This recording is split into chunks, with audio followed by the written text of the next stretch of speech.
Bagaimana dasar pemikiran Syed Qutb dan Salman Al-Auda? Mohon penjelasannya. Syed Qutb ini dia bukan seorang alim.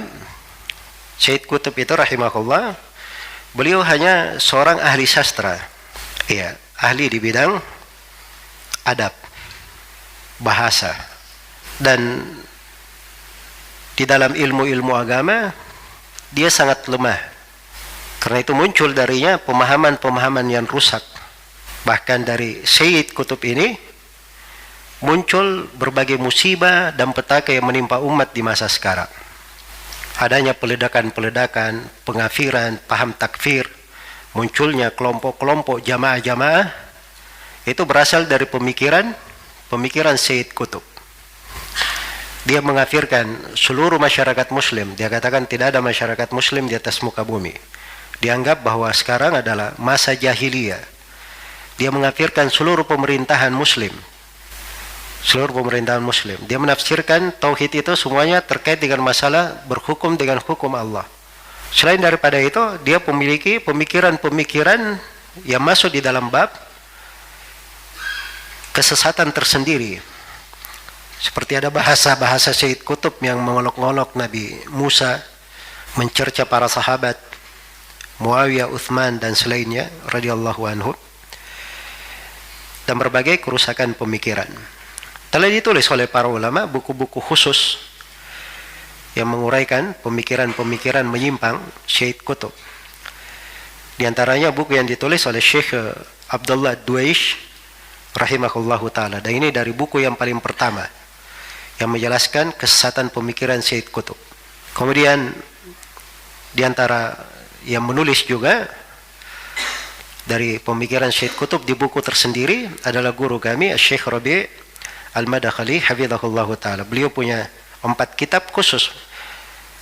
Beliau mengupas secara mendetail kekeliruan-kekeliruan pemahaman Syed Qutb.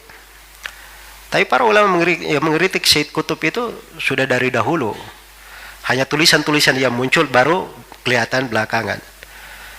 Syekh Ahmad Syakir, Mahmud Syakir itu sudah mengkritik Syed Qutb, dan dua-duanya berasa semasa dengan Syed Qutb. Guru kami Syekh Wasiullah Abbas malah berkata bahwa ya sebagian dari kritikan-kritikan terhadap Syed Qutb itu sudah beliau terangkan dari masa dahulu.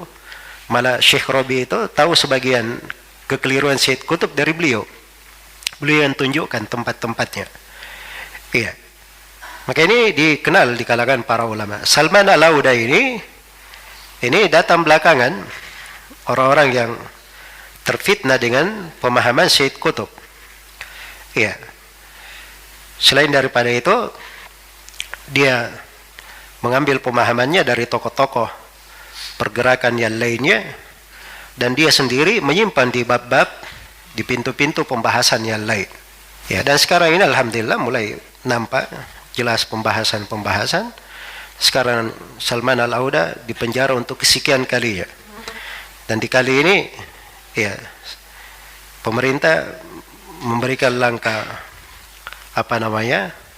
yang sangat tegas terhadap Salman Al-Auda. Dia menghadapi sekitar atau lebih dari 37 kerusakan yang dia lakukan di sana, dan sekarang dituntut untuk ditegakkan hukum bunuh untuk Salman Al-Auda karena kerusakan-kerusakan yang dia buat. Dari fatwa-fatwanya mengajak manusia melakukan pemberontakan, membuat kelompok-kelompok yang menentang pemerintahan dan sebagainya, dari pemikiran-pemikiran yang menyimpang. Nah, ini perkara yang wajar ya, perkara yang wajar. Ya subhanallah, Saudi Arabia memenjarakan Salman Al-Auda dan beberapa dai. Mungkin kalau dihitung cuman 10 atau belasan orang-orang yang dipenjarakan. Ya. Ini para hizbiyun ribut di sana sini. Ribut, seakan-akan dunia ini semua urusan itu saja. Ya, giliran mereka di Turki itu dipenjarakan lebih dari 4.000 dai, diam-diam saja. Ya, karena sejalan dengan apa? Sejalan dengan pemikiran mereka. Jadi kalau orang-orang seperti Hizbut Tahrir, Ikhwanul Muslimin, tidak mungkin dia akan bicara masalah kejadian di Turki. Ya pasti yang disebut kebaikan-kebaikan aja. Walaupun kerusakan yang terjadi di sana sangat banyak. Tapi yang ribut mereka berbicara mengkritik Saudi, khususnya dalam kasus belakangan ini, hukum mati yang akan dijatuhkan terhadap Salman Al-Auda. Nah, ini dari sumber pemikiran yang rusak. Dan orang-orang yang ada histori melakukan bom bunuh diri di Indonesia ini, itu juga mengambil pemikirannya dari Syed Qutb dan Salman Al-Auda ini.